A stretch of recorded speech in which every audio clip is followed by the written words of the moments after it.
For starters, my name is Katie, and I want you guys to imagine feeling alone, like you're not good enough, no one's there for you, you try your best but it doesn't count. It's like you're basically this empty shell, like a zombie, living day to day, like nothing really matters anymore. And people suffer from this every day. According to Healthline, 1 in 10 Americans suffer from depression at one point in time or another. Today I'm going to talk to you about depression in the United States and the effects in life it can cause. By the end of this speech, you'll learn how to cope with the difficulties of having depression and how it can affect your life. My 3 main points are defining depression, where I'll talk to you about the statistics and how America is in relations to ranks in globally for depression, which is actually pretty high. I'll also cover living with depression and how it affects everyday life. It's not something easy to go through for you or anyone you're with.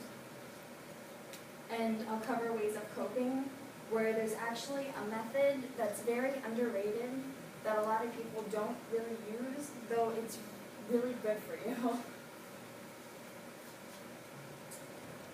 To start things off, let's begin with defining what depression really is. It's not just sadness, it's a whole bunch of distortion with your emotions, really.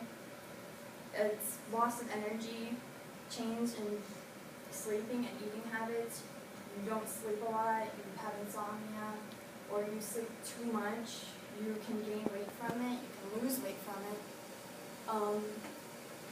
According to Science Daily, 121 million people globally have this. It is the leading mental disorder.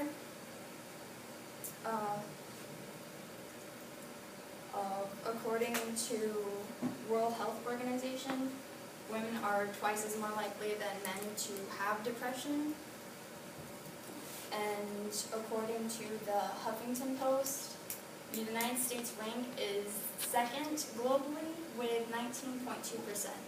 France is in the lead with 21%. So really, we're not that far behind comparing with how many people in America has depression. So, depression really is the farthest from grand than anything or anyone can really imagine. And some of the negative impacts in life can include ruining relationships with rumination, which is basically talking about a problem that occurs with you, and it's compulsive, where you just talk about the same problem over and over again. And you think it's helping you when it's really not. It just brings back those negative emotions and feelings that keep coming to you, as well as experiences. Another thing that relates with living with depression is addictions. When you feel like no one's really there, it results to drug addictions and drug abuse, as well as self-harm. I know a lot of people make fun of self-harm jokingly, but it really is really horrible. And it definitely can lead into the next point, which is suicide. According to the Healthline, approximately 105 Americans daily die from suicide. If you really think about it, that's about 4 classes at Valencia. So imagine you're going full-time at Valencia, and every day that many people commit suicide from every one of your classes. Because 4 times 4 classes. That's how many people commit suicide every day. And to really bring this number into relation, I want you to look at this girl. Her name's Rebecca. She lives about 45 minutes away from here. She lives in Lakeland.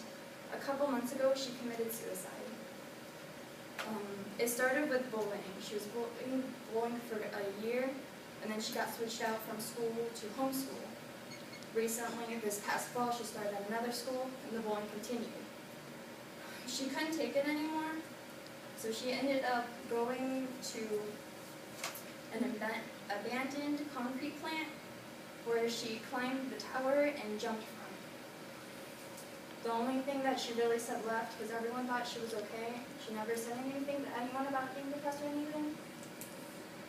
But the one really message that she left was texting a boy that she said, "I'm joking."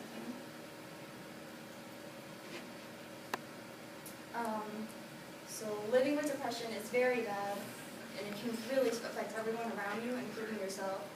So here are some ways that you can cope with depression. There's psychotherapy, where you see psychologists, psychical treatment, that they help you figure out what's really affecting you and the different ways you can really go about it to get around to the solution.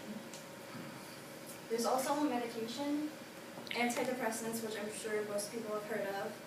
The popular ones are like Zoloft, Lexapro, Prozac, Paxil. Antidepressants have a serotonin, which helps regulate your mood, which is supposed to help you from being depressed, though it does have side effects, which include nausea, insomnia, and anxiety. And I've also heard from people who have taken antidepressants that it can completely shut off all your other moods. So though you aren't as saddened as you were, you're basically emotionless. The underrated one is actually exercise.